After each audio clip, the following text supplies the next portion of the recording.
yourself. Hey everybody, it's another episode of Go Flix Yourself. My name is Ben Conowes, and with me as always is the Meg Griffin to my Peter Griffin, Brad Oman. Hey, that's me. I have a nice hat. And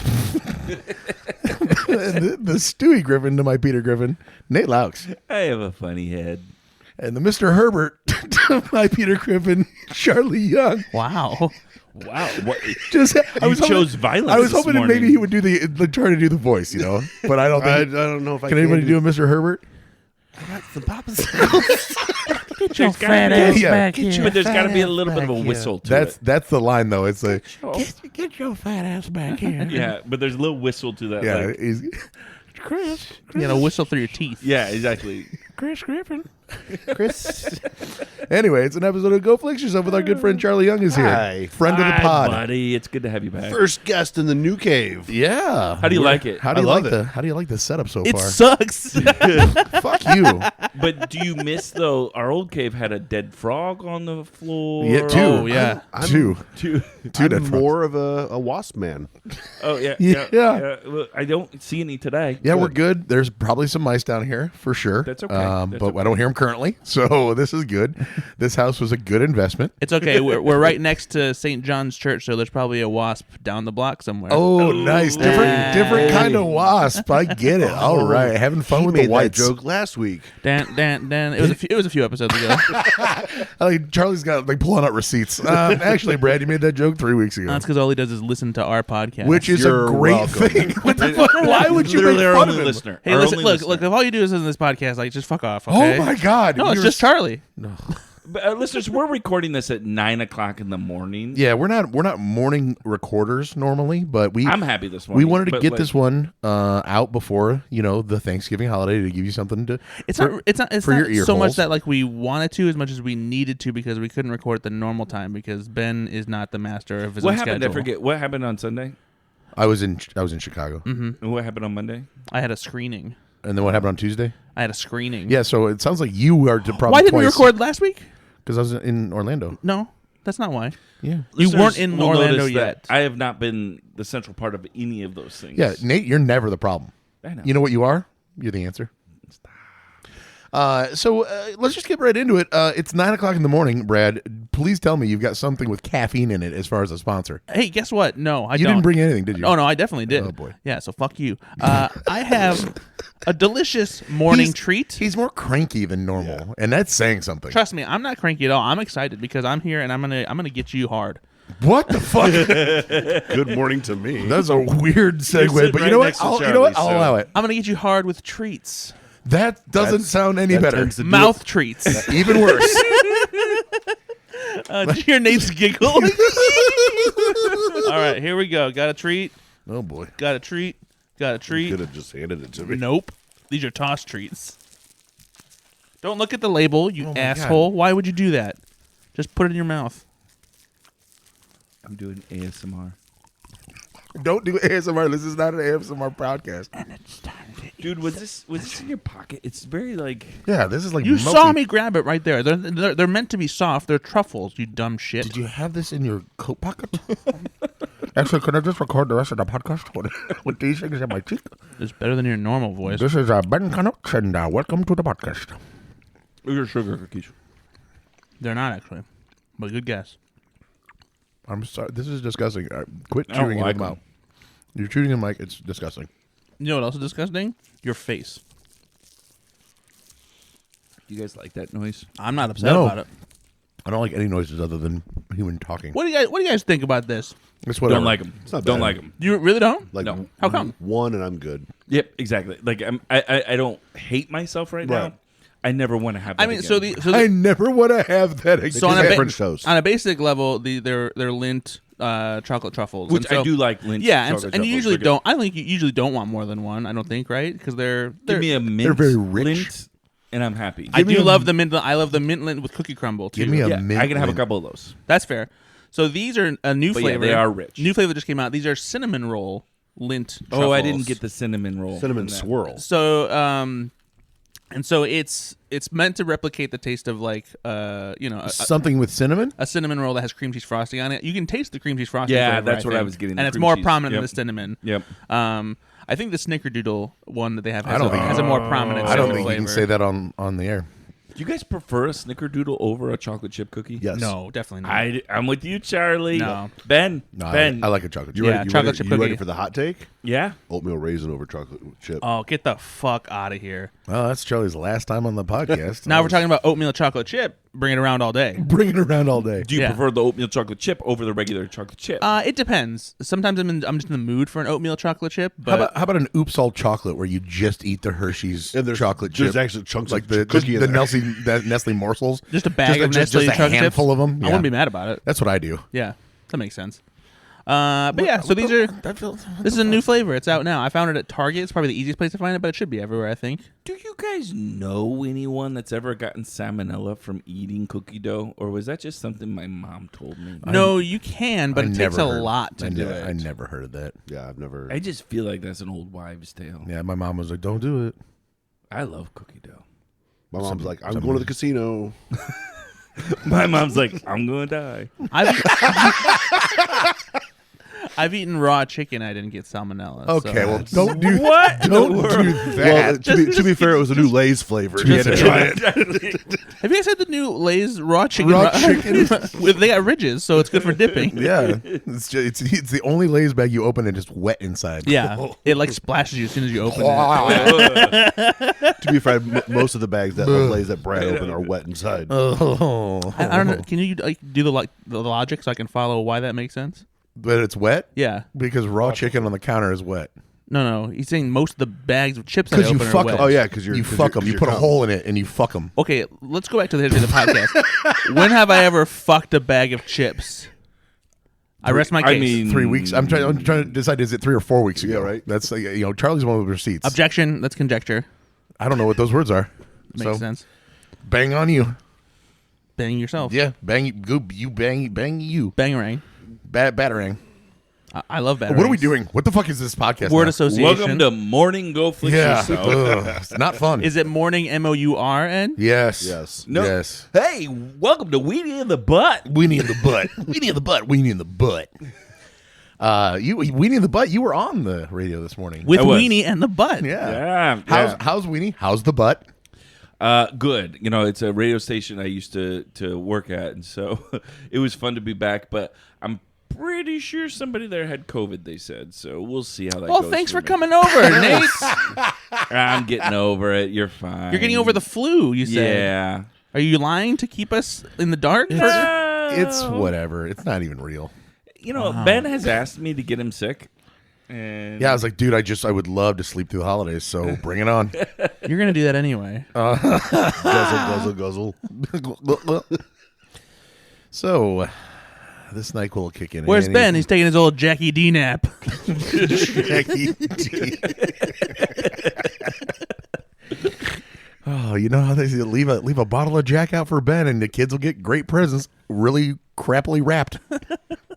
I just thought you should put it in. We wrap the toy like this. Why does mine smell like bourbon? Don't worry, I spilled a little bit. There is a night before Ben Conowitz Christmas. The night before, that's a I wrote nightmare. it. Nightmare before Ben Conowitz Christmas. You don't remember that? I do remember that. Yeah, but you did. I had the Jack Daniels. I had the Jack Daniels. You had it in your story. I did. Yeah. You have a bottle of Jack out. Yeah. Nate, what's the last movie you saw, buddy? I don't know. Good Morning America. I don't know. I saw a couple movies actually. I'm going to share 3 of them with you. No, I love to don't hear know. it. So it is Christmas season, and there are a lot of Christmas movies coming out right now. But I saw a couple of them, Good. but one I didn't. Okay. This is every story that Ender, my 8-year-old, has told I saw me. 2 movies, but one I didn't. There was 3 Lego sets, and I had 2, but I didn't have 1. That's exactly how he talks. What are you doing right now? One of these films was not a Christmas film. It was called. Now it's just turning into a fucking guessing game. And what was it? I know what it was because it was a New Year's film. He watched 2 Christmas films and Das Boot. What was it? What? What was it? Do you want me to say it? Or do you want me to say it? Nate and I went to see Y2K last week. That wasn't even the movie I was thinking about. What the fuck are we doing? I knew as soon as you did it, Brad, I looked over and Nate was like glossing over, like, oh yeah, we did see that one too. I do remember that. Yeah, I do remember that. We went to Chicago on a Holy date. shit. We had a He great time too. We did. They did an early screening of Y2K, and Kyle Mooney, the director and the former star of Saturday Night Live, was there. He also was in the movie. Can we just say real quickly though that Nate forgot about it? It's been a busy day. He wasn't even talking about that. So No, I Nate, wasn't. What movie were you actually talking about? I'm going to talk about that because I do want to talk about this because Yeah. I have actually So been talking about this is a movie that's coming out on December 6th. It is a horror comedy that kind of has the vibe of like a Gremlins or a Small Soldiers. or Maximum Overdrive. Oh yeah, Yeah. well yeah. I mean, yeah, sure. We talked. I can't wait for people to see this film. It's so much fun. It is. It's really funny. There's great practical effects in And it. if you can go and sit by Brad, you'll even enjoy it even more because you get a contact high. Yeah, no, he just his giggling and his When laughing did I was become so this much like fun. reefer ranger where like I'm just smoking weed all the time? I do edibles every now and then. And, Like the past Like every other seven, seven shows in a row. You're like, we're like, did you have? oh, sorry, I like to have a good Like, time. He's like, oh yeah, I wrote an hour and a half ago. Like, all right, cool. It is my favorite thing though, because Brad doesn't do edibles that often, honestly, on the episodes. But when he does, and he doesn't tell us, and we get about an hour in, and he gets his permanent smile. It's a real treat. It's a real treat. Did you do edibles? He's like, yeah. And it's always too like we're getting into like trailer talk, and so he will just be on his own little tip. Like he's not even mad that I can't come up with a trailer song. He's just sitting there waiting, and I'm like, why is he not mad? And I look over, and he's got this like you said, perma smile. Yeah. It's And also just a giggle. he's He's just a little giggle boy. what's going on here? Just the after edible. high school, Brad and I used to smoke pot, and we would play Try Not to See? Smile. Reefer boy. Yep, Try Yeah. Not to Smile. So what I'm hearing is this is a decades-long issue. Yeah. No, you got a He has a problem, problem. man. Well, my bigger problem is heroin. Look at you. No, it's not. That's true. Are you sure it's not meth? No, it's diabetes. That's what Tom Segura's got a good bit about that, where he goes to the doctor and he's like, yeah, well, your whatevers are off the charts. We normally only see that with people do cocaine. He goes, hey, isn't cocaine something where people lose weight? And he goes, oh yeah, never mind. So Y2K. Yeah. Yeah. So much fun. Yes. This film, I hope it like gets the audience and when you go into this film, you have to suspend some things. This is a film made today that should have been released in the late 90s. Yeah. And so not every effect is perfect, but it's intentionally, not yeah, perfect, exactly. And right? it's an absurd kind of Yeah, humor too. that almost sounds like you were disparaging the film. No, I'm not. But I'm see. This is what I'm afraid of. I'm afraid there's Ghosts? going to be critics that sorry. that are harsh on this film because they don't get Kyle Mooney and they don't get what this film is trying to do. I think that I think it'll be the more so the former than the latter because I don't know. Critics are pretty stupid. because the movie does lean into like the vibe movies like a Maximum Overdrive or Gremlins. Yep. But I think that there are some people who don't fully appreciate Kyle Mooney's brand of humor. I think that's where the disconnect might end up being. And as SNL fans like we are, it does have a little bit of there's elements there where you see Kyle Mooney's humor from SNL coming out in just different ways and his absurdist kind of impulses there. Do you think that Kyle Mooney and Tim Robinson together would be too much? Is that like a hat on a hat, or do you think that they would You collaborate gonna throw really Will well? Forte in there too? I mean, Jesus, right? You just do the old timers, right? no, I think that they would probably do something pretty great be together. awesome. Yeah, It'd be a lot of I fun. would love to see that. But this also, Hollywood, get it done. What Hey, you I- met Kyle Mooney. Call him. That's true. I got a By the phone way, number. And Call Mooney. I am let me say this. We got a picture. I am significantly taller than Kyle Mooney. You're significantly taller than 99% of people I know, on but the it earth. really made me feel like a giant in this picture we Yeah, got. it was funny when cropping it to be like the way it was around us, where like Kyle's in the middle and we're both taller than him, and so Kyle's close to the bottom of the frame. Did it look like that one shot of like Andre the Giant, Wilt Chamberlain, and Arnold Schwarzenegger from Yeah, Conan? little bit, where, little like, bit. He's Yep. just tiny compared to them. That's awesome. But we got to go to this show where he and what's the other Evan Winter, the Evan Winter. co-writer and producer. But let me complain about this, listeners. Uh-oh, here comes. Here comes a Bradism. If you were going to have a Q&A, not about the movie. If you were going to have a Q&A Oh, with get the directors, Get the audio right. that Brad and I are stoked for. We're just very excited about this because not only are we fans of this film after seeing it, and we were excited. We actually talked about it on the show. We were excited to see it. But also, we're fans of Kyle Mooney and SNL. Yeah, right? So that we had so many different things coming together to this film. And the sound quality for the microphones on this interview. They had a reverb only on Kyle and Evans, and the host was fine. And so every time Kyle said something, it was like, yeah. That's what we did. It was like being at a baseball game. Now, we're saying this. It was awful. And we have a Q&A coming up with the cast of Prancer on December 15th. We need to be there at 6 a.m. and we just need to do the audio the whole time and never turn it off. Remind me to make sure that I love the Civic Auditorium. We're not going to combat the reverb at the Civic. No, but they've updated the audio and everything like that. And evidently, if you use their system the way they've got it set up, it's fine. But I was just at a Park Foundation thing, and they didn't use the Civic stuff. And my God, I'm not joking. And it's it's the only important speech that the guy is giving. And he's like, "Hey, you for coming." When money to the and it, one of the we love about and it went on for 3 minutes. Good. And like nobody, like I was awkward enough. I was in the back of the room and I started walking the towards speech the stage. Sucks. No one cannot what is it? Oh, it's so frustrating. So anyway, yeah, that was a frustrating element about this. But see this film when it comes out. It comes out maybe December 6th. What's the venue that we can call out on this then? Who sucked? I think it's just whoever they hired to do like the sound for the event. The guy was trying to fix it, and then they brought in someone else who they thought might be able to help him, and they kept messing with the computer, but nothing changed. And for some reason, the host didn't think, "Oh, I should pass my mic along." Right. But you know. it was so frustrating, and Kyle Mooney was so much fun to listen to. Especially serious Kyle Mooney, right? Yeah. So he's talking about the film itself and how much fun they had making it. But the performances are great. It is just such a fun film. It is. The film dedicated to my dead mom. So again, CY2K when it comes out. All right, what's the movie you were intending to talk about? Okay, the movie I was intending to talk about is a film called Your Monster. Okay. Have you seen this? I haven't watched it yet. No. Yeah, this is a 2024 film starring Melissa Barrera and Tommy Dewey. Mm-hmm. I love Tommy Dewey. Yeah. He is fantastic in this film. We praised Tommy Dewey when we did our episode about the Saturday Night movie because he plays Michael O'Donoghue in that movie. Yep. And so this film is really interesting. It's really kind of an interesting take on psychology and a fun take on someone's almost like an imaginary friend, right? And so I don't want to give too much away because you need to watch the film, and if I give too much, it's gonna kind of ruin some of it. But I had never even heard of this film. I was looking for films to watch. I saw this. I'm like, You rented it? I did, yeah.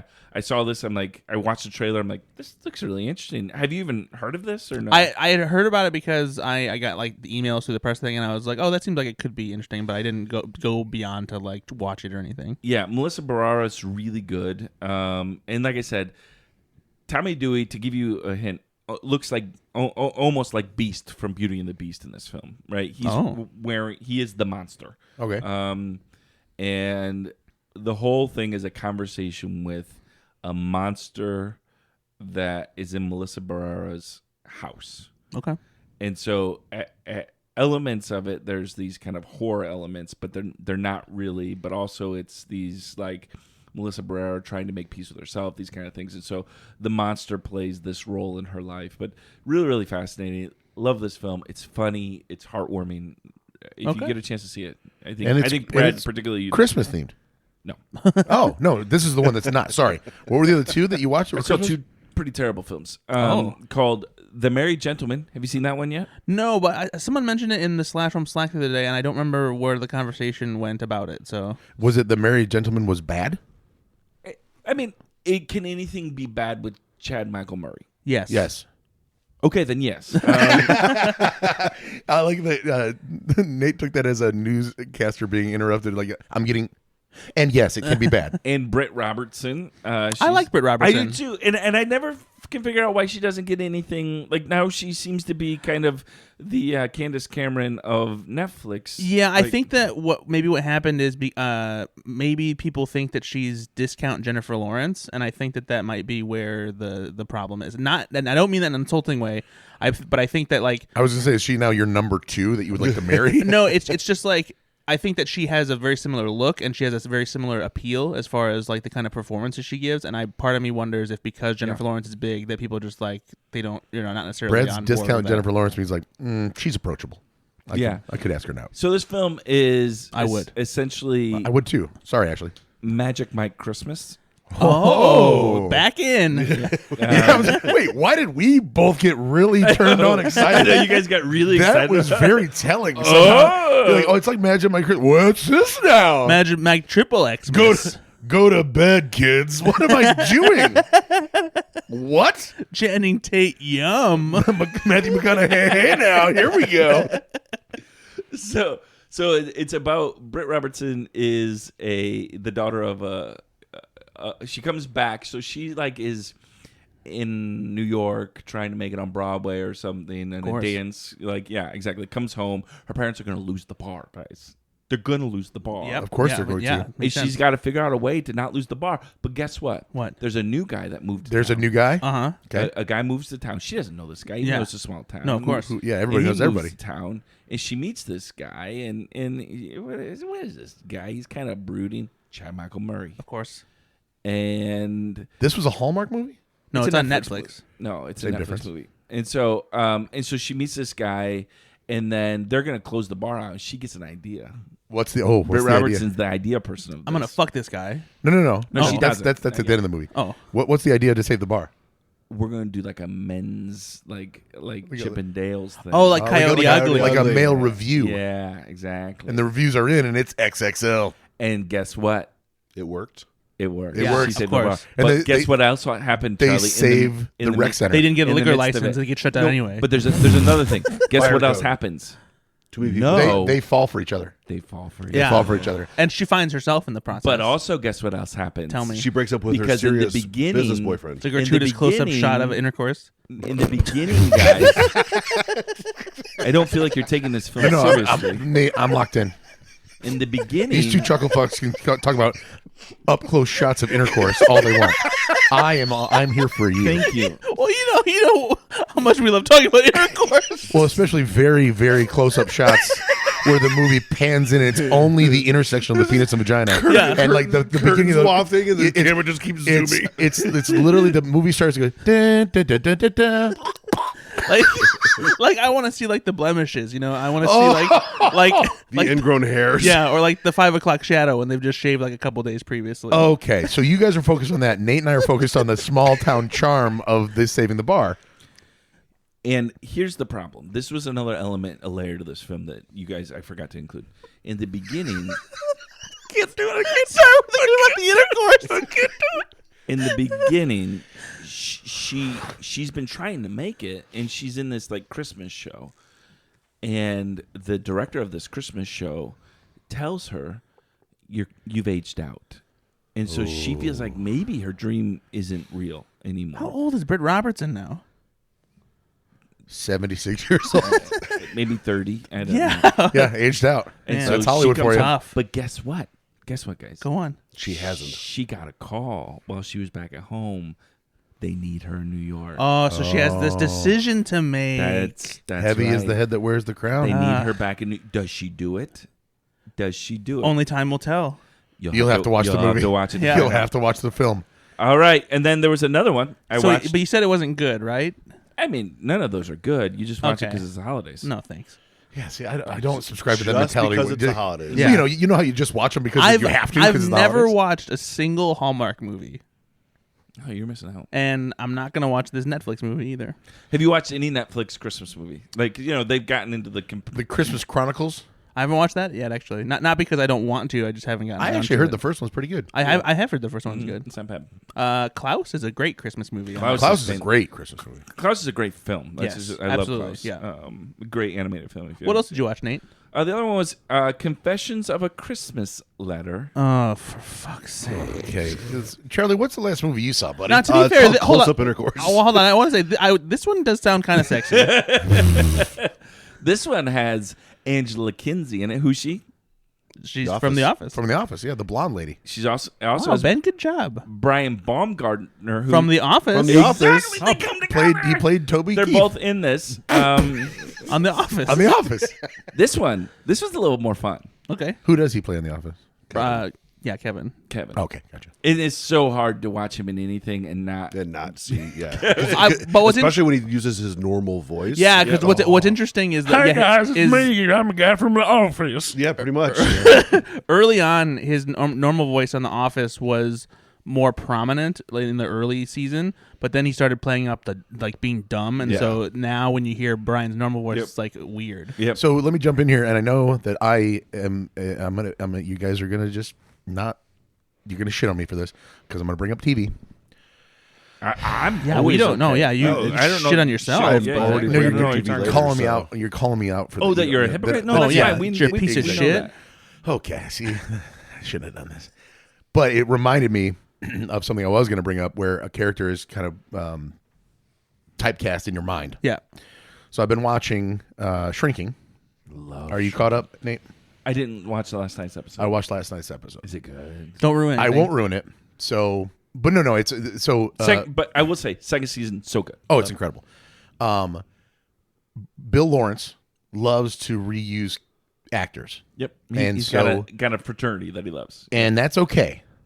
Unfortunately, right now in Shrinking, they introduce a character who is from another show that he Oh, I think has. he's doing fine. No, and this is the first time you're going to see this character. Oh, it's not And Roy it's- Kent. No, it's not Roy Kent. That's fine. That's an I amazing think he's casting doing choice. great. He's perfect. But the person he brings in is from another show, and I'm not going to spoil it. Is it One Tree Hill? Is it Bluey? Is it One Tree Hill? Is it But Chad I Michael can't. Murray? This person is so that person. I can't. This new role, it's not working for me. It's so much there. So you I'm don't like, like Elon the second Musk. season now? no. Thank God. I think it's just a very bit part, but it was, in my opinion, miscast Now I'm because. really curious. Oh boy, it's like wow, that person is only that to me. So I'm very curious. Yeah, to hear. I'll watch it tonight. So anyway, but I do not. I love when there's a universe. Kevin Smith has his universe. I love seeing characters pop up all over the place. He does it pretty well. Even the what are you, the Frat Pack? Is that what it was with Owen Wilson and Will Ferrell back in the 2000s? They would kind of pop up in each other's movies. Did Owen Wilson and Will Ferrell ever make a movie together? No, you like Ben Stiller, Luke Wilson. You know, like Are you talking like all- Wes Anderson films? no, like Old School and Dodgeball and Oh, everybody kind of okay. crossed over. They Yeah. called it the Yeah. Frat Pack, I Yeah, believe. It was yeah, just yeah, yeah. I think that was just a label they gave to the people that were making those movies because those movies don't actually exist in the same I know. universe. That's what I'm saying, though. Like, Yeah. you, But I yeah, like to they- see guys it pop was up a in each group. other's Yeah, movies. You know? or like Apatow and McKay's movies. exactly. yeah. Yes, and so there was a shared crossover of just actors that they would pull from, Right. right? Especially for bit parts, cameos, things like that. The Frat Pack are films like Bottle Rocket, The Cable Guy, Bong Water, Permanent Midnight, Rushmore. Oh, so Ben Stiller, Jack Black, and like some early Wes Anderson stuff, and So basically, Owen Wilson. exactly what I said. You can just say, "Yeah, you were right." Well, but you that's didn't, fine. well, No, you it's said okay. Will Ferrell, but doesn't really. He said Will Ferrell and Owen Wilson. Yeah. Owen Wilson is in the cable. Owen Well, no, Wilson's in Owen Bottle Wilson's in all Rocket. those Yeah. movies actually. The core of this films, or the core of this, are Jack Black, Will Ferrell, Ben Stiller, Vince Vaughn, Owen and Luke Wilson. You said John C. Will Reilly, Ferrell. Steve He's Carell, right Paul there Rudd. in the. I'm right. I'm reading it. You But said like, Will just- Ferrell. Oh my God, I won. I won. You fuck you. I win. I don't think that's right. I know more about movies than Brad Oman. Did you read that from the AI portion of the search?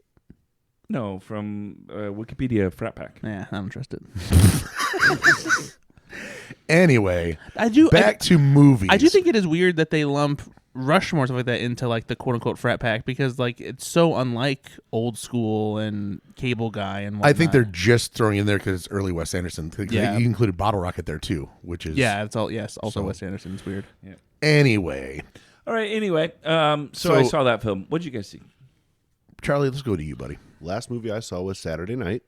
Ooh. Oh, Yeah, so we don't have to good. go. You guys already. We've did. done it, but yeah. Actually, let's talk about it for 40 minutes. What's your take?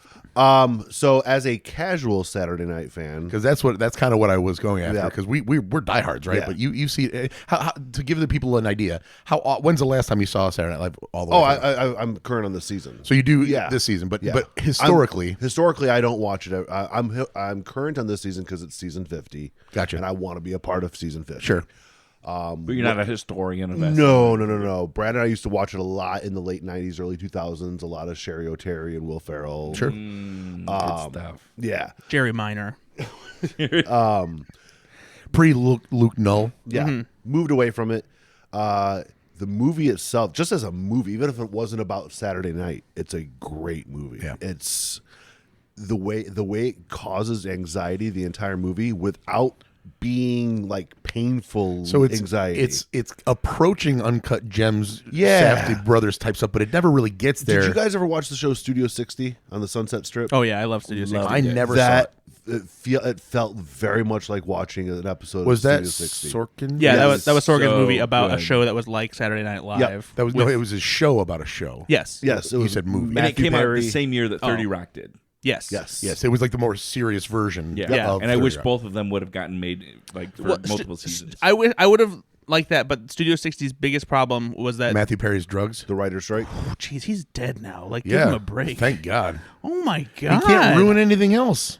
Matthew And I- Perry's great. And I just love Not when he Bradley was on Whitford. drugs, man. I don't know. I think he did some of his best work when he was on drugs. I think that's universal. I think he did all of his work while he was on Studio. drugs. Jesus. I don't know why. Like I started off For the shitting on record, him a little bit. listeners, Brad and I are pro Matthew Perry. Yeah. All right. But Studio 60's biggest problem was that Sorkin didn't really know how to write comedy well. Yep. But Saturday Night is genuinely funny, as was 30 Rock, obviously, because that was more absurd kind of comedy. But yeah. But yeah, I love the movie. It was a lot of fun. It caused me and Taylor to go back and watch the first episode of SNL. So that's a great point. Ashley and I should do talked that. I about never it thought about that. because it is about obviously the very first episode, and so when we were watching the trailer, and you do see, I think feed your fingertips to the Wolverines. Yep. And I told her that's the very first sketch. So then we went back and watched it on YouTube, like that is, by the way, as far as what sketch to choose to lead off the first ever. It's a Wow. crazy, What a wild great choice. great sketch. Yeah. It's absurd, but it's also short. It's unlike most SNL sketches these days. It has an ending. Mm-hmm. It was just kind of the perfect sketch to show you what that show was going to be. Yeah. No, it was a great movie. We Yeah, absolutely you can loved rent it. it now, so go see it. What I watched it on Brad's iTunes. what else did you see? Most recently I saw The Fast and the Furious. The first one, The very first one. where they were stealing CD players. Combos.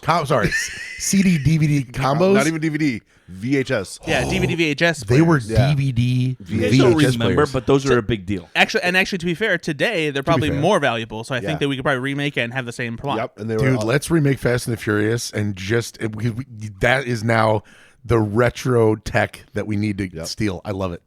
yeah. So it was something I turned on in the background while I was working, and it's just fun, and I don't even think they say the word family once in it. Right, So yeah. it's such a where it such a comes from. departure from what Yeah. it became. Nobody comes here for the sandwiches. Yeah. Yeah, Exactly. the tropes aren't fully formed yet. Yeah. Exactly. Oh, that's great. It did not age well. There's a couple of F slurs. Yeah. Yeah. And then since Wait. I was What are those slurs, Ben? Freak. Oh, Like P Diddy freak offs. freak it. Freakazoid. And then continuing on the the car theme, I watched Cars? Gone in 60 Seconds.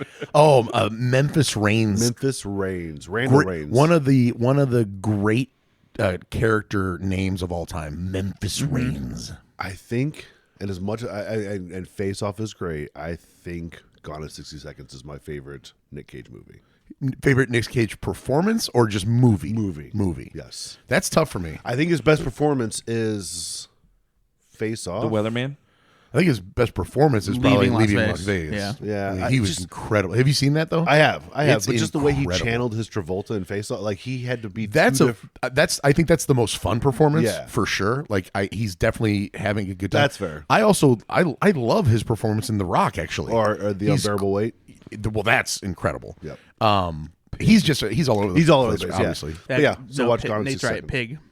Pig is fantastic. Have you seen Pig? I've not seen Pig. So I you're need to gonna see you're Pig. gonna need to see Pig. Yeah. And I say that by saying I don't ever really push people to watch movies these days. Like you really get, but man, it's fucking good. Well, you don't even assign movies when you're supposed to. Oh no, I don't. You should probably push people to see movies. I gotta tell you a story. I'm not putting my reputation like, hey man, you really need to go out of your way to see this film. Like, Hold I on, don't do hold that. on. If you're telling someone to watch a movie, you really think you're putting your reputation on the line? Yeah, because if they don't like it, then it's like it's a reflection on me. Okay, so I and gotta reserve it for very good movies. What reputation? And Pig is a very good movie. What I know. reputation are you ruining? It's not good to begin with. My reputation of like knowing what a good movie is. Like I just said, it's not good to begin with. Nate, can you weigh in here? Is my reputation shit when it comes to giving moves out? Like, is it? Oh. I mean. Oh no! You said it, Charlie, No, I mean, I was- think I like you. Nate, I like you. You said you go. Whoa! so a couple weeks ago, Brad asked me to come over to the house, I am kind of reeling here. and on the phone, he asked me, "Hey, come over. We'll take a look at my movies, and we'll take a look at the ones you haven't seen yet." Oh, how many conversations? I feel like have started? hold on. I feel like I stood up too quick, and like I'm like hearing the Yeah, what else is new? what? So Brad gets them all What over to what his is my house. what's my reputation? We'll talk about it here in a second, actually. Okay, Charlie, continue your story. So he asked me to come over to the house. He goes, "Hey, we'll take a look at all my movies, so we can see what movies you haven't seen." And I didn't even think about like what that meant. I was like, "Yeah, sure, I'll come over." Well, there's your first mistake right there. I mean, you have to listen to my words and come accept them over. at their face value. And we're sitting there, we're watching TV, and he's like, "What do you want to do?" I was like, "I don't know. What do you want to watch?" He's like, "Well, you want to take a look at the movies and see what you haven't seen?" I was like, "Yeah, about that. Why do I need to take a look at the movies I haven't seen yet?" He goes, "Oh, just so I can tell you which ones to watch." Yeah. You guys don't watch the assigned movies, so he has now ventured out past the podcast. Well, let's be clear. And wanted me to make a list of movies I haven't seen, Well, so this- he could also assign them out to me. This is See, not. this is perfectly Brad. This is not the first time, though. Everyone needs to see only the movies that I want them to see, and So the reason I did this with Charlie specifically is because a while back he had mentioned wanting to dig into a lot of movies that he you hadn't told me seen. you told me you had him over because he's a piece of shit and he doesn't watch enough. I Movies. said I wanted That to was a start a different time. YouTube channel with you watching movies I haven't seen before. So yeah, that was the impetus. That was the reason I wanted to like get a list together so we could like start working on that. No, you just wanted to assign me movies. Yeah, it's right. this is But no, the but same. like, it's this not is- it's not an assignment because you don't have a deadline. You this watch it whenever is- you want to. This is the same Brad Oman in which I said a decade ago that if I won the lottery, I was going to open a nonprofit theater in LaPorte, Indiana, and he earnestly told me, "Well, if you do that, I can at least help you out by picking which movies to play when." Like, Wouldn't it be fun? The only fun part about running a nonprofit theater would be that. You handled waste everything. disposal. You handle the staffing. You handle the taxes. I'm gonna I'm pick gonna what you pick show. the movies Here's you the get thing. to show. Yeah, here's the thing. But here's the thing. Here's the thing, though. He said it without a hint of irony. No. Of he was course just not. like he was perfectly serious. Yeah. Like, I'll help you. Wouldn't that be helpful? Yes. Yeah. No, it wouldn't at all. It would be the least helpful Here's the thing. It would be taking the only joy from me. Here's the thing. Which is what you do every day. I'm not Every talking day. about programming all the time. Just sometimes. And also, you're the business guy. You're good at that stuff. You have awful taste in movies. Why my why God. would we let you program the entire theater all the time? The name of the theater is Reputation. Nate, I just real quick here, going back 5 minutes ago, like when I said, "What's my reputation?" and you were like, "I like you." I do like you. I don't. That's not the question. I like you. Come on, Mom. Like, I think you're a good boy. oh my God, that's not the question. Do you think that I have a bad taste in movies? Not just movies. Oh, Charlie, is that all you've watched? Well, I mean, we could talk about Shrinking. We could talk about Silo. I've not seen Silo yet. I've heard it's good. Silo's really good. It's a show, Ben. You're gonna be looking. any other movies there, buddy? Watch out. I mean, these are just same length stories, just cut down into smaller sections you can watch. Brad, I guess we On can go to TV, you. on a big screen, starring movie stars. I'm glad we brought up Ben's reputation with taste in movies because the movie that Ben assigned to me a couple weeks ago, because I forgot what this is, so now it's going to be. Wait, Nate didn't talk about his assigned movie. Oh, that's true. Oh yeah, I'm sorry. Did you not watch? You had your assignment movie? a couple weeks ago, didn't you? I don't remember. I watched your stupid movie. Okay, good for you. I gave you a good movie. What did I assign? What movie did you give What me? did I assign you? Hold on. What movie did you give me, Nate? I don't remember. Must have been good though. Did you watch your assignment? Do you remember what you gave me? No, I don't actually. See, oh my God! God! It doesn't count. Then it doesn't count. Those are the rules. You have to remember what you gave somebody. That's not the rules at all. No, it is. It is. The thing is, assigning movies, guys. You assigned me Christmas Town on Netflix. Exactly. You just lie. Yeah. You gave me Pig, and it was great. Hold on, I'm gonna check and see now. Charlie, Pig's about a truffle farmer. Yeah, and I do Nicolas Cage. want to see it.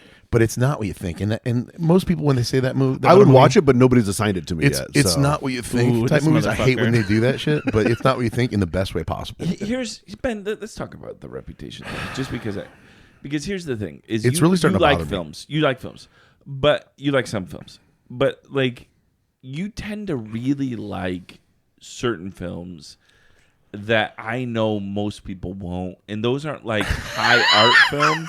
It's like Jason Statham and Maura Tierney are in a film that just came out that didn't get theatrical release. It's called Beat Up Revenge. No. Yeah, and Ben's like, did I watch that the first night it came out? Yeah, I did. I rented it. I only have limited time now to watch movies, and so I do use them more as an escape rather than like I want to sit down and think about a heavy film. I'll admit, Nate, I have definitely gotten more granular with how I choose these things. So I'm like, okay, I've got 2 hours tonight, and that's all I've got. So there's an award winner, and there's a Jason Statham movie. I'm absolutely going to pick Jason Statham. However, in the pantheon of films that I have seen, I do have the movies like Alfred Hitchcock's Rope that is in my top 10 of all time. 12 Angry Men. Like, I understand You've got an that incredible shit. resume. You do. I just choose the silly shit now You more love than them. ever. And That's you love them. that's also fuck off. Nate, you were assigned Before Sunrise. Oh yeah, yeah. Did Did you watch it? No. No, but I will. Hey Ben, I will. Welcome to the podcast. I know I've been bad. Captain missing assignments, bad. avoiding assignments. I know, Brad, but you know what? based There's on- been a standard set now. Okay. No. we will not engage. There's been There's a one thing we will standard not set. do on this show. We will not engage in whataboutism. Okay? Just because I didn't say fuck what up. about it. I just said There's you been a did standard it. set, meaning what about Ben? He didn't do No, it. So, it wasn't saying what about you. I'm just saying this is the new standard so now. I forgot what movie I gave Brad. I just talked about my reputation as a movie, giver. Yeah. And so Brad, what how big of a hole did I dig for myself here? Ben assigned me the original Crocodile Dundee. Did you really? He did. Son of a bitch! Son of a bitch! Fuck! Damn it! High art. I did. Fuck, I did. Damn it. I cannot believe that I just wrapped myself into a fucking corner here and did that. Oh my God. For those of you that don't know, Crocodile Dundee is a comedy that came out in the 80s. Follows Paul Hogan. It's a classic. An Australian actor. Everyone knows. Oh, it is a classic, all right. And he plays this like a guy from Australia who's like your standard like outdoors like Badass. He's a badass. Yeah, he catches snakes. He stops crocodiles, and he stops one from attacking this woman who's doing a story about him for the newspaper when newspapers mattered. And so It's a fish out of water. It is a fish out of water story because he eventually gets brought to New York after she spent some time then in Australia, and he's kind of experiencing the city and whatnot. Here's the weird thing about this movie. Like almost barely anything happens in this movie. Yeah, so I remember He goes to New York. but that's it, right? It's Yeah, a story about and like, it's not what, as but I do remember this being what some studio head was high on coke and was like, what if an Australian guy that was really good at the Outback had to go to New York City, and they're like, "Do you want to write about that?" Like, not really. Just do it. Yes, because like I want Coming to America, but whiter. it doesn't play it up as much as you might think it would, as far as comedically or like even the fish out of water angle. Like he's a little out of his element, but it's not. He's still a person. Yeah, it's not like over the top or anything like that. But also like he doesn't get caught up in like any sort of plot or anything like that. They're not trying to convince him to do anything. It's not like he's like resistant to doing something in the city. He just is introduced to New York, and even the romance that's at the center of it is like an afterthought. Like it's clear that there's a little bit of attraction there because they kiss early on when she's in Australia, but then it's not as if there's like this back and forth because her boyfriend is kind of a douchebag and she kind of knows that, but it's not as if she's forced to choose between them or that he's trying to convince her to like pull away from him. This is also a movie that stood the test of time because of a few catchphrases, right? That's not a knife. This is a knife. I will tell you what didn't stand the test of time Okay. are the 2 sexual assaults Crocodile Dundee commits, where he grabs a trans woman by the crotch, and then later, because of his mistake previously, grabs a biological woman by the crotch. Now we know why Ben loves it. That's probably a big part. Ladies and gentlemen, you're president. So yeah, but it's I didn't hate this movie, but I was genuinely surprised. Confused as to what is going on here. I think the most baffling thing to me is why this movie was so popular and why it spawned 2 sequels. Like I think though, like most critics agree, this is really just a vehicle for Reginald Vell Johnson to do his thing. Reginald Vell Johnson does play the driver, and that is also that's the Family Matters, and also Carl Winslow. from It's really Die just kind of Hard. Yes. vehicle for him. But like, and also you're absolutely right. This film freaking killed. Yeah, it was a huge Like $300 hit. million. $320 million on like a $10 million budget. I think back then, this was probably your first, other than like Mad Max being an Australian literal vehicle. I do think that's what it was. But it's like nobody had seen a big blockbuster about anybody from Australia yet. And they just made it about, oh, what if this whole culture came to America? Everybody was just like, oh, curious to see what that is. And then, oh, it's funny too? Cool. Also, it was the 80s. So Right. like the prime time for like capitalist culture, suburban attitudes, big city living, like, you know, buying up stuff with credit cards, and you bring this guy who's from the middle of fucking nowhere in Australia, and he looks like, you know, he lives straight in the outback, and so like that juxtaposition is exactly, and that interesting. culture clash. I think it came a time when people were fascinated by people who were living like with such counterculture kind yeah, of. exactly. And No, so I think it was just the perfect storm. Yeah. Now, obviously, there were 2 sequels? Crocodile Dundee in Los Angeles. I think that was the third one. What was and the then second? Crocodile Just Dundee 2. 2. Yeah. And then that's when it took place in Australia, maybe? She went there? I can't remember. I don't remember because I never Well, seen. that's going to be your next assignment, so don't worry. I can't wait to see who he assaults in these. It's Down Under. Yuck. But no, wasn't bad, wasn't great, just kind of mystifying, honestly. Yeah. I will say the final scene of the movie, In the crowded subway? yeah, pretty romantic. Yeah, it's actually pretty cool. I was surprised how good the ending was, and it felt like it didn't feel earned. But it was a great scene. For those of you that's never even seen the movie, or we're not spoiling shit here because it's 40 years old, but they basically play a game of telephone in a very crowded subway platform where it's like, tell her I love her, and it's like the guy has to pass that information on, and the crowd kind of gets behind him and helps them. And then do he that. climbs over the crowd. It's like crowd surfing. It's a really again, I think that's a great way of putting it. I don't think that the movie earned that ending. Yeah. But somebody did a great job of writing that ending. Yeah, exactly. So yeah. What else do you see, buddy? I've also seen some other things. What happened on my phone? My kangaroo pouch. What happened? Yeah. Jesus So Christ. I've been going to the theater a lot because I've been trying to do some catch up on things that How about have you done some mustard? I gotcha. Hey. Condiments. Don't do that. They don't call me Ben Condiments for nothing. Hey, No one has ever called you that, and the fact that they haven't is a shame. A friend of the pod, Alex Pappas' kids called me Ben Conduit. Yeah, Ben Conduit. That's cool. I'll keep that one too. because he They call connects me people. Chip. Hey, They call you Chip. Chip. Nice. may I ask you a question? Hey, I ask you a question. Get it? What films did you see? Mayo. Hey. Hey, let's relish this opportunity to listen to Brad real quick. Onions, See, I knew you were gonna do That's that. not a that's a Ooh, vegetable. it's not funny when that's the only thing you do. pickles. Okay, that's a little funny. So I went to go see We Live in Time. I believe we talked about the trailer on this podcast a while back. This is the romance starring Florence Pugh and Andrew Garfield. and it follows them. I love Andrew Garfield. I love them both, honestly. But I do love Florence. Yeah. Pugh, but, like, and so it follows this couple who meet and they fall in love, and it jumps back and forth in time as far as their story. It's not chronological, and she gets cancer, and so it's a bit of a weepy when it comes to that. But the performances are so good. It's such a charming movie. They're phenomenal together. I could watch them together, in so many movies because they're just so great together. They're so authentic and genuine. is this a sad Nate movie? It is. You would love this movie 100%. It's definitely a sad Nate movie. You would very much appreciate it. Ben hate this movie. I don't think Ben would hate this movie. I just don't think he has time for it because he's got to fucking get out the Tonka trucks and take the kids to donut practice and whatever the fuck. Donut practice. I would go, dude. If there was a It'd be his favorite parenting if there was a thing in the kids world. donut league, and I don't even know what this is, but I volunteer to run it. not even coach. Well, walk it. Coach Ben. Tell you what, you handle all the scheduling, all the teams, Yeah, all the coaches. I'll pick the he'll pick the flavors. donuts.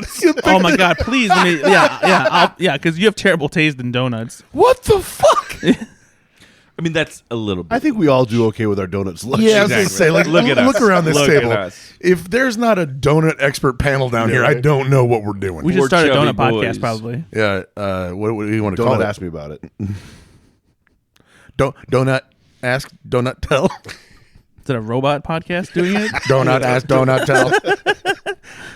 I also Humorbot 2.0. don't bring robots. This is Humorbot. Would you like to hear joke? You should have seen 1.0. Humorbot, yes. It just groped people. Knock knock. Who's there? Humorbot 2.0 interrupter version.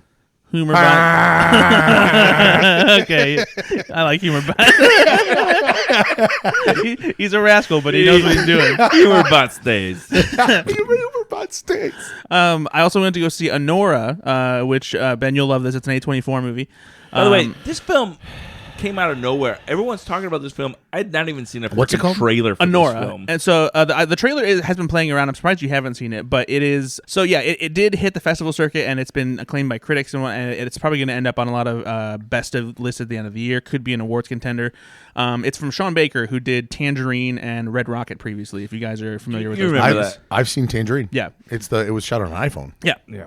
And so this is another movie where he it does deal with like what people normally consider taboo subjects because he deals with a lot of like sexual content. Yep.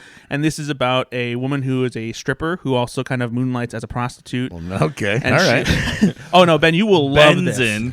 It has more like double D 24. But no, so Mikey Madison. Because it's A 24. Mikey Madison stars in it, and she plays the woman, and she meets this Russian kid who's in his early 20s, and he likes her, and so he's paying her for sex, obviously, but then like he wants to keep her around, and so like it starts off as like a kind of like a Pretty Woman scenario, but then it ventures into Uncut Gems territory. Ben, don't touch your dick. And so it's a little bit of Risky Business, a little bit of Uncut Gems, a little bit of Pretty Woman. And so when his parents find out that they get married in Vegas, then like panic ensues, and it's intense. It's hilarious. Everyone is great in it, but like it's just this whole thing where he runs away, they're trying to find him, and it's really, really good. Humorbot 2.0 has an opinion about this film. If it is a bad film, could it be called Asnora? Oh, is there like a knob that we can change like the settings? When the person in the film, the Russian boy, takes down his pants and she says, "That's a real uncut gem," it is because he is uncircumcised. Oh boy, yeah. This is Humorbot. Do you like that I'm actually using my hand like a robot that no one can see? No unprompted jokes. Okay. At least his operating system is good Yeah, for it's- commands. yeah. So we talked about Y2K, obviously. I saw. Y2K, that was What are you doing? Oh no. Please do not bring up my ancestors. Oh, right now, you're like Gilbert Grapebot.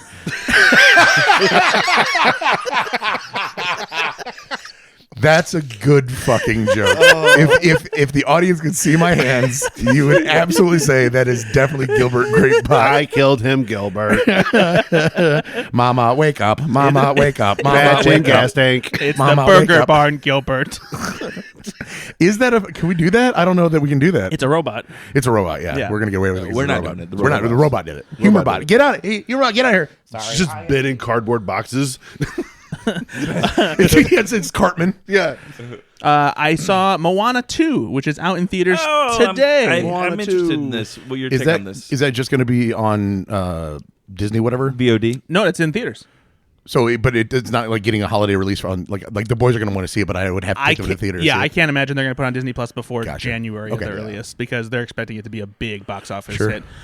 So yeah, this is obviously the sequel to the first movie, which has been massively successful. It is, I believe, the most streamed movie across all streaming services, not just Disney Plus. I love Moana 1. Moana is fantastic. I absolutely adore the first movie. The soundtrack is great. The story is fantastic. You love soundtracks, Brad. I do. We know I this. do too. I know Nate not as much, but but Brad really does love them. No, he doesn't. Not as much as me. he brings them. Well, he brings them. doesn't. You know how I know he loves doesn't them? like anything. Because he brings them up all the time. Where he's No, like, "Oh, the he doesn't. soundtrack is No, just he so." And I'm like, doesn't. "Shut the fuck up!" But with Moana, I actually agree because I downloaded it and I actually played that soundtrack It's in my Lin-Manuel house. Miranda. Why wouldn't it be great? Of course. And unlike a movie like Frozen, I think all the songs on Moana are bangers. Because there are a couple songs in Frozen I'm like, Didn't meh. you say Frozen 2 had a better soundtrack Yeah, than Frozen that's 1? the dumbest take I personally he's think ever Frozen made. 2, with the exception of It Let is It Go, the dumbest has take. overall better songs. Not true. Not true. See, Charlie, this where do is you why weigh in on the Frozen 2? I've not heard the Frozen 2 soundtrack, but You want to listen to it? Love Do the you, Frozen you mean soundtrack. you just date night? We'll listen to the Frozen 2 soundtrack and then we'll have an opinion As long about as, it. As long as Humor Bot is there. Okay, I'll invite him. It's really upsetting. What is it called when the music stops and it stops and it stops and it's frozen? Humor What Bot, happens when it happens again? Humor It's Bot. Frozen 2. Humor Bot, He operates off a disk drive. no unprompted jokes. Received. So Humor, Humor Bot is sad. this is what I wonder about Moana 2, and you can either confirm or deny. I think the music from Moana, the first film, plays a really important part in the emotional resonance of the film. Yes. Are they able to do that in the second film, or does it just seem more like musical numbers? No, it's they do try to make it have that resonance in the same way. The shortcoming in the soundtrack for the second movie, even though the songs are still pretty good, is that Lin-Manuel Miranda was not involved in the making of the soundtrack for this one. He's clearly talented. Yeah, right? and so Like, they did bring in a couple people who did work on the songs from the first movie, and they have two new writers who worked on this. It's like some kind of unofficial Bridgerton musical they made that was apparently a big like viral hit or something like that. And so the songs are decent, but they're missing some of Lin-Manuel Miranda's magic. The early things I've read online about it where this revolves around a lot of death. Is that true? Is that a joke? No, it's not a joke. Oh. Like there's death is in the first heavily one. heavily themed. No. Okay. I mean, No. the grandmother dies in the first one, but I don't. Yeah, no, there's, yeah. I mean, no, yeah. I would never say that like death is like a big thing at all. Well, then I should not get my news from where I'm getting it. Where did you get that? Slash film. My dad texted No, me. that's not true. But no, so I've heard. Wait, Like, your dad texted you it's about the- Moana 2? We have a heard very, Moana 2 is about death. and honestly, and then I went K. I heard Nice it, little it was reversal. more about like the proliferation of nuclear weapons. It That's is more on the money. Yeah, it's about what's going on in Gaza right now. But no, it's the movie itself it's solid. It's hard to match the original Moana because it's so good. There's a solid adventure. The songs are pretty good. The animation is gorgeous, and it does still have a big heart to it, but it just doesn't quite get there. It still works. It's still there's some interesting new characters. What's really interesting to me is, and we have an article about this on Slash Film, is that in my opinion, and a couple of the people that I talked to who had seen the movie too agreed, the best song on the soundtrack is sung by a character who has only been very mildly teased in the trailers. It's an incredible song. The chicken? It's not the chicken. Hey. Hey, he's the chicken. But yeah, so Have you Moana seen 2, it? pretty good. I think it's still worth seeing in theaters because it's a fun time. What But else? What else do you see? and then the last movie I saw last night actually, which is a movie called Nickel Boys. No, I heard about this film. This is like when the Nickel Boys became Nickelback. No, not at all actually. and once you hear what the movie is about, you're probably going to be really upset you made a joke about it. No. This is a Holocaust film. Yeah. It's a Holocaust film. I guarantee you. No, but it is tragic material. No, so this is a movie that's based on a book, and so I went into this movie. The only thing I knew about it was that I'd heard some people on the Slack say it was really good, and that it's probably going to be an awards contender. And so the movie is fantastic, and I liked going into it blind, not knowing anything, because I don't get to do that often. And so being able to experience a movie like this and not really knowing what the story is or what to expect was great. And so I was really, really blown away by this movie to the point where like it'll definitely be in my top 10 by the end of the year. It is the movie itself follows two teenage black boys who have been sent to the Nickel Academy, which is basically like a juvenile detention center, and it's back in like the 1960s, and it follows them as they meet each other and they experience life in this place together. And like it's the kind of place you'd expect where they mistreat like the kids and like they're punished harshly if they screw up. Wow, Nate, how do you feel about making that joke now? It's really difficult to get out. They make it seem like there's a way you can quote unquote graduate and get out of the situation. But what's most interesting about it is it's shot in a first-person perspective.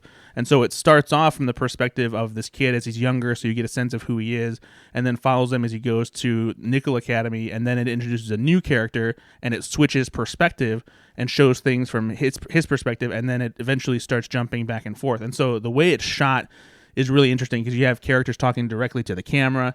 It really makes it feel a lot more intimate. The performances are great. It's really tragic. There's an element of time jumping to it that adds another like dynamic level to the story as far as like what you experience, what you expect and think is going to happen to these characters. And yeah, it's just a real powerful piece of filmmaking. I was so impressed by it. I see Hamish Linklater's in this, and I know he's probably not one of the good guys, but I really like him. I think he's a good actor. It's a small role, and you're right. He's definitely not one of the good guys, but it's a good supporting performance. He does what he needs to do. But yeah, it is. If you can see this, I think it comes out in the middle of December, probably a limited release before it goes December wide. 13th. Yeah. But it is. It's definitely a tragic story. It's tough because this is based on a true story too. And it's just it's good. I'm glad that this is the one you ended on. Well, I want people to know about good movies coming because I have good taste in films, Ben. You want to talk about Crocodile Dundee again, or Kind of. After I need a palate cleanser, now I'm just sad. what else is new? Well, Ben, what's the last movie you saw? I saw the Bob's Burgers movie last night. Yeah? Yeah, I've seen it before, but I saw it again last night with the boys. How did that go? I forgot how musical it is. It's basically a musical. Very musical. Yeah, it's great. Did the kids like it? They've seen it a couple times as well. Oh, okay. They liked it. The thing is, like, they can't ever get on the same page with what they want to watch. Right? Yeah. So we end up just picking one, and then I'm like, okay, well, you can pick the next time. But as soon as they start watching it, they just get these big dumb smiles on their faces, like, oh yeah, this is fine. Yeah. So no, it was great. You thought about making them watch Crocodile Dundee? No, I'm not going to introduce them that to the. They're not quite ready for the Dundee. Oh. But I watched my assigned movie yesterday, Nate. Mm-hmm. You really don't remember, do you? I know what it is. It has been like 3 weeks since we assigned movies. What movie, Brad? He watched once. Oh, yes. So good. You've seen this, Brad? Dude, I love this movie so much. Yeah, and I love the soundtrack for this movie as well. Yeah, I was being punished by having to watch this. Wow. It's just an hour and a half of them singing songs to each other, and I'm sure it's great. You're such an asshole. It's just This is so genuinely boring. a very good film. Yeah, so it's such boring. a beautiful. I'm sorry that Jason Statham didn't show up and was like, "Oh, I'm hunting hornets today." The Hornet Keeper. I want to see Jason Statham's hunting hornets. Yeah, honestly, I want to see that movie. The Hornet Keeper. That's what I just said. Did you say Hornet Keeper? Yeah. Oh, I missed I mean, that part. literally, this film holds a 97% No, it's on Rotten Tomatoes. Of course, Ben doesn't like it. Yeah. It's not that I don't like it. It's The not a movie. soundtrack won Grammys. It's I fine. know. It's This- such a good soundtrack. This film it's great. There is the give and take between the two leads is different than most romantic comedies that I've seen, because it's not necessarily even a path to it seems like most tropey types of this film would be like, oh, it's a movie about them getting together. Yeah. We're going to tell it through the song. That's not what this is. This is really a movie about a street busker, making it in the big time eventually, with some true talent. Like you can't have this movie without having original great songs. Yeah. You like that thing you do that they have original music in there and it's very good. Yes. That's why that movie's good. You can't fake that. Yeah. And so the fact that these songs were incredible obviously helps it out a lot. I like that the woman, I don't know any of these actors. Her name is Marketa Erglova. Yep. Okay. And both of these, the main actor and the main actress are musicians themselves. Yeah. Glenn Hansard is the guy. Yeah. So their back and forth is incredible. She is particularly wonderful in this film because she's not only very Eastern European straightforward, but also there's a little bit of tongue in cheek there. Yeah. Right? She plays it very mousy, very, very coy. Yeah. And I really liked her performance. When you talked about like the fact that like it doesn't lean into like what you would expect as far as a romance, I think my favorite thing about this movie is that it's a love story, but it's a love story about music and how two people can come together and create something beautiful, and they don't necessarily fall in love with each other, but the connection they have results in something that is like still beautiful in a different way. And that's the chemistry they have. And you want the chemistry to be between the two people, but you realize that the chemistry is actually in the music. Thematically, this is the same movie as two people got together and had a child. And the music in this is the child. They came together, made something incredibly beautiful that could only have been made by these two people. Yeah. And it's going to withstand the test of time. It's going to grow. It's going to get to more people. But they don't end up, it's not a movie about their love necessarily. And no, it's a nuanced take because you can obviously watch this movie in a lot of different ways and just watch it for, I think my favorite part about this, from the business side of things, right? The entrepreneurial part where they go to the bank to get a loan, a small business loan and they don't know what they're doing, but she buys a suit, he puts on a suit to do it. And then they spend a weekend in the recording studio. Yeah, that is such a fantastic scene where the audio guy is like, "Oh, what the fuck is this?" And then all of a sudden he realizes they're pretty good, so he leans into his job and starts actually doing it. And then of course, like because like their time is up, and he's like, "No, let's keep going." Yeah, because like he gets it. Yeah, and then he piles them all into their car, so we got to give the car test. You know, like there's just a lot to love about this, and it's very character driven, obviously, but it's more than anything, it's driven by original music, and it's wonderful music. And let me say this too, and because I remember when this film came out, this was kind of the little film that could. 100%. It was $150,000 budget. Yeah, super indie. Written by. And you can see where they shot it on. There was no Steadicam work, and that was probably by design. Yeah, but also by budget. Even that final shot that they do was done in like such a makeshift way where they had like the camera pull away from the apartment and get onto like a crane lift, like a guy just holding the camera, not like any professional equipment necessarily. It was great, and lift it up in the sky. But it gives it that grittiness, it gives it that realness, and that actually worked for it. And the soundtrack's written by the two actors. Right? The two main actors. Yeah, they actually did create the music themselves, and I believe they won the Oscar for Best Original Song. They did, right? and then they had a relationship for a little while too. There was just so much mystique around the film when it came out, and there was. Never, and 2007. I would have literally been going to California, so that was not a year that I watched a lot of films. It was a big transition year for me. Yeah, so I clearly missed this one, but I'm glad that I watched it. Nate, thanks, buddy. Yeah, I love this movie so much. And Glenn Hansard, if you are interested, aside from the soundtrack, he's made some other great music too. He actually has a really great cover of Justin Timberlake's "Cry Me a River." That's like an acoustic version of it. That's really good. But he's got solo work, and then he's also the lead singer of a band called The Frames. Yeah, and the director of this movie would go on to do other great movies that you've enjoyed, Ben, that we forced you to watch, such as Sing Street. I like Sing Street and Flora and Son and Begin Again. I don't think I saw that one. Begin Again is with Mark Ruffalo and Keira Knightley. Also deals with music and the record industry. It's really good, actually. And then I rewatched Margin Call. Oh, okay. Which is a kind of based around the 2008 financial collapse, but it's not about the housing market. It's about two analysts that uncover something that is going to wreck their firm, and it's $1 billion hedge fund or whatever. So they basically bring. You've talked about this before. I have. Yeah, I love this film, and it's because the actors. The acting is absolutely incredible. Demi Moore is a bit role for her, but she chews it up and spits it out. Demi Moore. I don't know. Fuck you. But no, I mean, talk about a who's who. This is Stanley Tucci plays an analyst that gets fired. Zachary Levi. Zachary Quinto. Sorry, Zachary Quinto. Don't want to confuse those two guys. Oh, Spock himself, Zachary Quinto, plays one of the analysts. Jeremy Irons plays the head of the whole thing. Kevin Spacey is fantastic in this, and I hate it because he's another reminder that we all agree Kevin he's Spacey's a great actor. Oh my god! And this one, he plays a bit against type because he's not the ruthless asshole. Yeah. He's not the Glenn Boss guy. Actually, I'm going to leave that in. Glenn Boss. Yeah, because he was the boss in that. He plays the guy kind of fighting for his team and disagreeing with how they're going to fuck the public or whatever.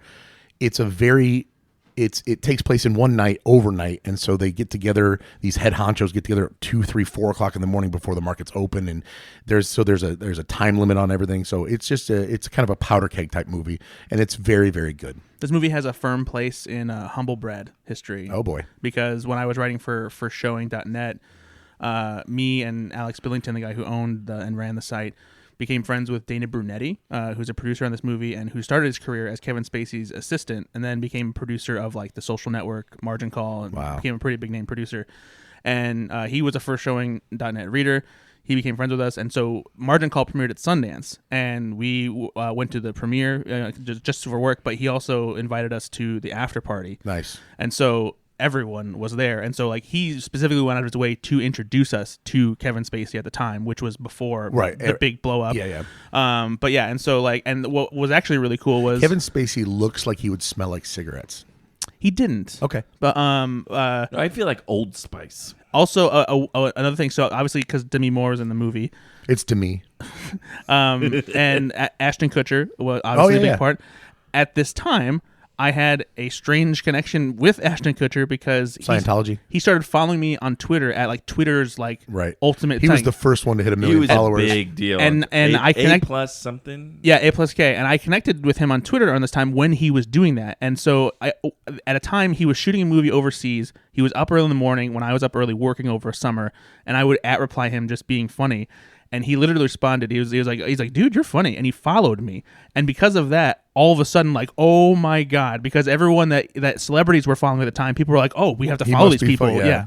And so like I met him finally at that thing, which was just such a random, weird, surreal thing. So yeah, Margin Call. And then did you talk about that? Like, I'm that guy? No, yeah, 100%.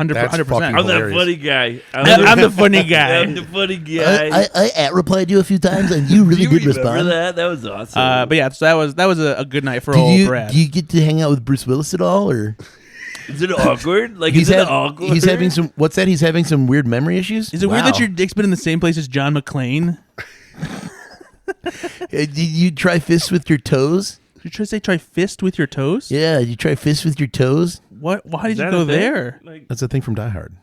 Fist with your toes? Yeah, that's how the guy on the plane tells him you make fists with your toes to relax. So, but you made it weird because it was like a sex thing. Exactly. That was the joke. Spacey. Yeah.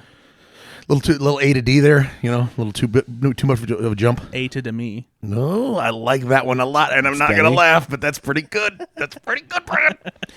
All right, do we have time for trailers? Sure. Why not? We watched a couple trailers. We did. The first one. Wait, do you want to hear the trailer song? Oh, yeah, dude. Not only do I want to hear a trailer song, I want it to be good. This is going to be my favorite trailer song because I'm going to allow HumorBot 2.0 to do it. Oh, okay. No. A guest. We have a guest. HumorBot 2.0 trailer song. Take one. Trailer.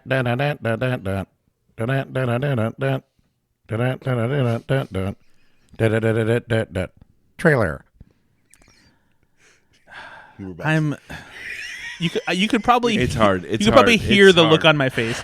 It's hard. So happy. Charlie is so happy. If for no other reason, I just made Charlie's whole fucking month. It's so hard HumorBot because is my new favorite. On one hand, on one hand, I hate it. On the other hand, pretty cute. On the other hand, damn it, do I respect it? He made a choice, and he followed his heart. And And he followed it through. He And you stuck know what we to didn't it. have He to did. do? 6 minutes of arguing with him to do the trailer song. that's true. If anything, I appreciate the ambition and the effort more than anything. Yep. So what trailers did we talk about? The first one we'll talk about is the first trailer for Mission Impossible: The Final Reckoning. Mission Impossible 16. You're right. This is the 9th, I think. Is it the 9th? That's insane to think about. But yeah, I believe that, I think that- Dead Reckoning was 8. Yes. All right, we've got Mission Impossible 1996, Mission Impossible 2, Mission Impossible 3, Mission Impossible Ghost Protocol. Protocol. Let's see if we can do them. Mission Impossible Rogue Nation. Rogue Nation. What's the Mission sixth Impossible- Fallout, Yep. Then 7 is Dead Reckoning. part 1. Okay, so this is 8. okay. And then the final record. And so Dead Reckoning was initially called Dead Reckoning Part 1, and so you would assume that this would be Dead Reckoning Part 2, but I think that they realized giving the first movie a Part 1 title made people a little like, we'll wait. Right. But the fact that this is called The Final Reckoning, I'm wondering, based on some of the things you see in the trailer, how much of this is really going to, like, actually be a final outing for Tom Cruise as Ethan Hunt, because it does feel like it's pulling in some different things from the previous movies. They literally showed the knife from the very first film. They did. If they're doing a trailer like this, you're kind of blowing your load here. You can't do this again next time and say like, now we're going to bring everybody in. Right. You're exactly right. It feels very finale, or very final. The other thing about this is Tom Cruise is not a young man, right? And Right. so to hang out of a biplane or whatever the fuck he's going to be doing this time at 60 years old, I don't know what. He's close to 70, I think. No, he's not. No, for real. He's not. How old is Tom Cruise? Tom Cruise is like 64. He's 62. Close to 30. Close to 70, Close to you said? 30. You said close to 70, and you were being honest. I was. You were being earnest. No, but he's 62, so he filmed this when he was 61, whatever.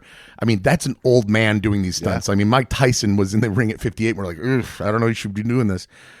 In the trailer, I made a joke, and it landed for us pretty well. I'm really glad you told the people that it landed, because they would have been worried. No, because I'm going to say it, and you're not going to laugh because you've already heard the joke, and so I'm just trying to set up like this did work. Oh, he's trying to let. I'm trying to make sure we that did laugh you at laugh. one We You laughed at one motherfuckers. point. Gotcha. So there That is was a Super scene. About 1.0. By the way, Yeah, where was 1.0, by the way? hey, was listeners, upstairs watching this is how to trailers. make a joke unfunny. Go ahead.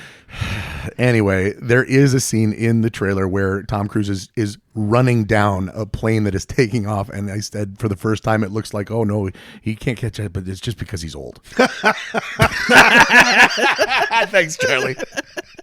But it does look like, and then but to Nate's point, he was like, Tom Holland is going to catch that plane. Yeah, you know, like he is. we don't believe him as much anymore as being the guy that could technically Not me. save the world. I believe in Tom Cruise. It just he looks old, you know. He's shown his age, and that's fine. He's an older guy, like Yeah. whatever. You know, Do you know what I don't like about this film already? You couldn't run to catch a tank. I don't run. To donuts. But I do not run. but there's a thing I really don't like about this film that I just discovered. Tom Cruise? Well, you know I don't like Tom Cruise, but like another thing, this film has a budget of $400 million. Is that without marketing? That makes me angry. Without marketing, Like that genuinely Good makes Lord. me angry. It is an outrageous budget, but at the same time, at least you can see where the budget went in a movie like this, because doing Can you? Can you go 400 like, million. honestly? 400 freaking million. doing the stunts that they are able to pull off. they were in jets in Maverick, in jets with cameras, and it didn't and cost they- $400 million. Yeah, This is a biplane that you can get at LaPorte Airport. yeah, but it's an artifact, sorry, so it's it just costs like- more. This is our complaint. Why are you though, defending right? Tom Cruise? I don't even. always defending the millionaires. Yeah, what is it with you? But this I is what like the 1%. Milk? You do love 1%. I do love milk. 1% milk. Brad, we've talked about It's this thicker before, than though. skim, not as thick as 2. Ooh. Don't talk about thickness of the skim and the Just milk. creamy enough. I will literally throw up if you talk about the thickness of the skin. Milk. But the cost of films pisses me off a little bit. And this No, that's is, fair. This is I do agree because that people they are like, well, this wasn't a success because it only made $500 million. Well, yeah, because the budget Don't spend so much, yeah. Exactly, You and that could- just drives me crazy. Especially when you can make 100 films for $4 million, and I bet you 20 of them would be excellent, right? It was the same problem with Indiana Jones and the Dial of Destiny. You know, if they would have pulled the budget back by like half, then they still could have made and a it's good still Indiana a Jones movie. freaking huge budget. Yeah. $200 million would still be a huge budget. Yeah, you exactly. know? But no, I'm very excited for this movie. There's one very specific detail that I am super intrigued by, and it ties into the kind of legacy referring back to sequels thing. There's a shot in here where Tom Cruise is reaching for the rabbit's foot, Yep. which is the device that was the MacGuffin in Mission Impossible 3. Which is your favorite Mission Impossible? It's not my favorite Mission Impossible, but I love it more than most people do, and I think it's very good. But so that shot is not from Mission Impossible 3. And if you look in the background, that looks like a digitally de-aged Tom Cruise. Yeah. And so I'm very curious as to what the impact of... Do you think they'll throw in Philip Seymour Hoffman? No, I don't think as so. a digital de-aged, But what's interesting decorpsed version? about that scene is in Mission Impossible 3, you don't see how he gets the rabbit's foot because he goes into the building and then there's a time jump because the team is waiting for him to exit in the parachute, and then you just see him jump out the window. So I'm wondering what they're going to maybe show in that sequence that ties into whatever happens in Final Reckoning. Very Rogue One movie. Yeah. Yep. They fill in the little blank there. Yeah, I'm really interested in that. Like So that you little don't Star think Wars this reference, is, Charlie? This is saw that. Tom I Cruise's saw that last movie you've time seen once. playing. I honestly think it could be. Because Tom Cruise says it's not. Sure. Just because he's like, if they want to pay me $100 million to like learn how to his point fly is in outer Harrison- space half that budget. If Harrison Ford can still play Indiana Jones, at 78. and I mean, Well, but says this. he just finished, I mean, so... Yeah, so we got another 17 years with Tom guess Cruise so. playing Mission Impossible guy. The rumor going around was that Tom Cruise, whenever it happens, would like Glenn Powell to Yeah, step up and that's what take I over the saw. Mission Impossible franchise. Hey, I'm However- okay with that. Me too. But also, I think my hesitation is that I'm not sure if Mission Impossible as a franchise is as appealing if you don't have Tom Cruise. not only Tom Cruise, but that crux of doing dangerous stunts in reality. Well, maybe Glenn Powell's down for it. He's not. He actually specifically said that he's like, and yeah, I don't blame him. I think he don't said blame that. him. He's like, yeah, my mom's not going to let me do that. That's really funny. and I don't blame him. Why would you do him? One thing I do like about this film series is finally there's a guy that has aged into just normal life. Me and Ving Rhames are on the exact same trajectory as far as getting older and fatter. And he just looks like shit. And I'm here to say, like, I look like shit. I appreciate that. Like, they've got a normal guy in with the Cruiserverse. I'm just saying. Let's be kind to Ving Rhames. He Listen, doesn't look like shit. Time has not been kind to Ving He's Rhames. 65. I don't think it's been unkind. He's just he's a big boy.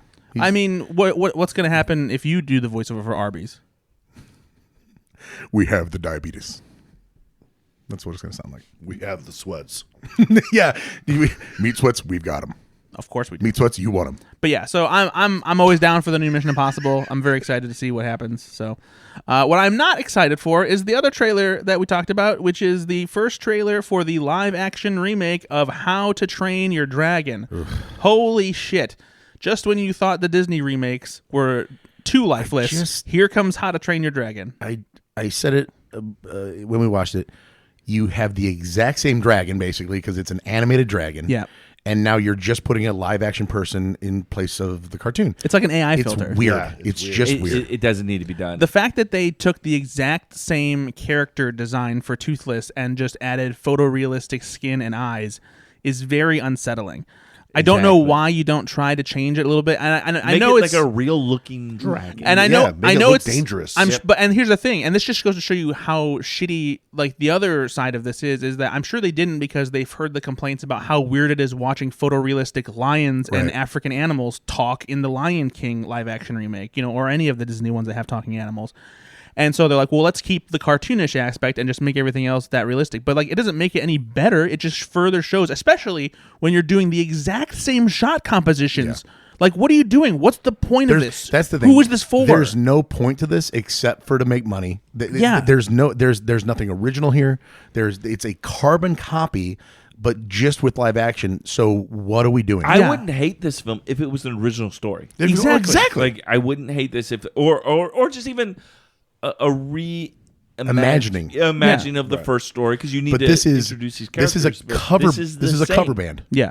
Why would is a cover band playing the exact same song when the original exists still? Yeah. So why? And it's not a good version. And again, it's not even like you're redoing a historic film or an old film like Lady and the Tramp, like they did, where they're taking an old cartoon and making it and getting rid of the live action. racist Siamese cats. Yeah. But this is a film from like 2010 that they're redoing as a live action film. This is weird. This film isn't old enough. Yeah. It just doesn't need to be done. And it also doesn't have any color, apparently. Because that's what you do when you do live action remakes. Is like, yeah, let's get rid of the colors that made the animated movie so Really cool. monochrome. Yeah.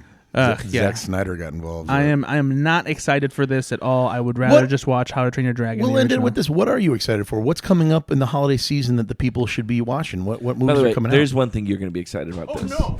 What the What fuck? the hell? He dropped his drink. Why do you do Are these you things? serious? Just a little bit. You know what you're going to be excited about though in this film? The only good thing about this, Tell me.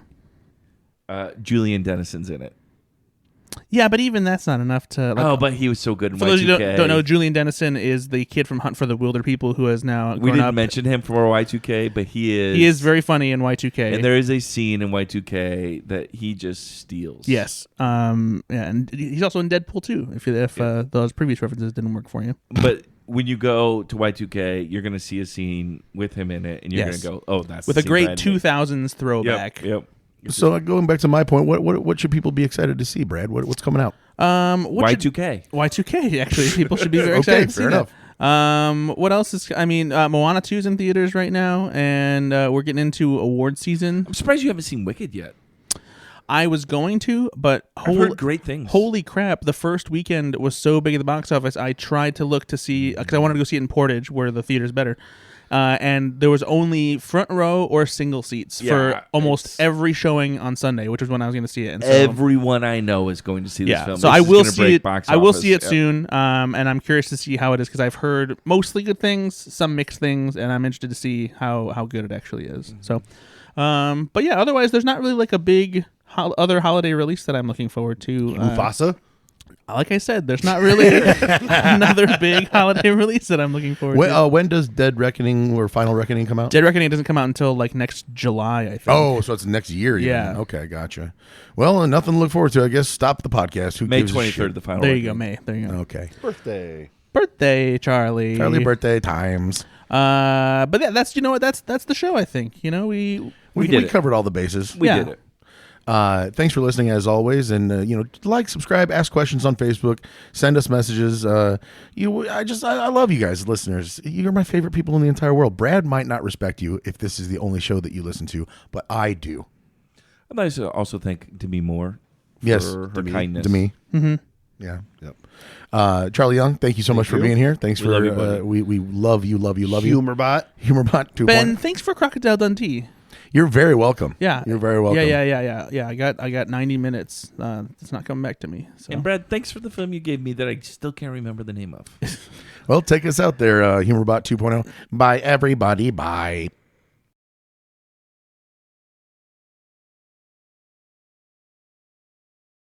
Nah, cheating, eh?